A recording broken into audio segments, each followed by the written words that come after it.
La Bible en un an. 2 Samuel chapitre 23 verset 24 à 2 Samuel chapitre 24. Psaume 123. Proverbe 16, 21 à 23. Lecture du 5 juin.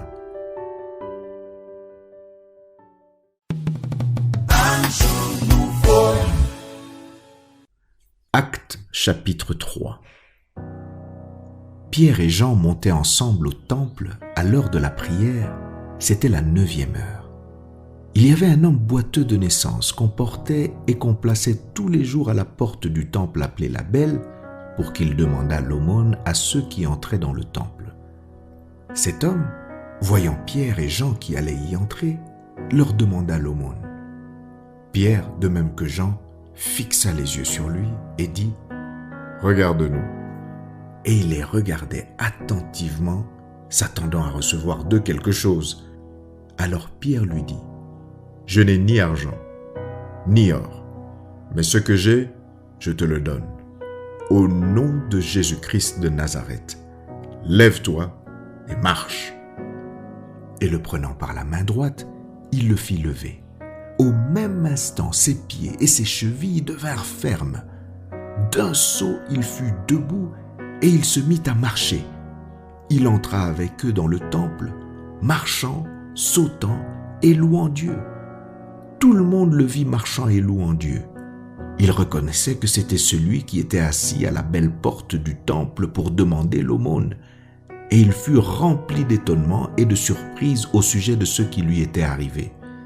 Comme il ne quittait pas Pierre et Jean, tout le peuple étonné accourut vers eux au portique dit de Salomon. Pierre, voyant cela, dit au peuple : « Hommes israélites, pourquoi vous étonnez-vous de cela ? Pourquoi avez-vous les regards fixés sur nous comme si c'était par notre propre puissance ou par notre piété que nous eussions fait marcher cet homme ?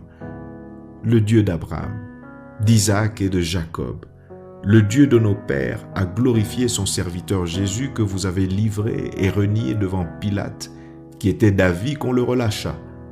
Vous avez renié le saint et le juste, et vous avez demandé qu'on vous accordât la grâce d'un meurtrier. Vous avez fait mourir le prince de la vie, que Dieu a ressuscité des morts, nous en sommes témoins.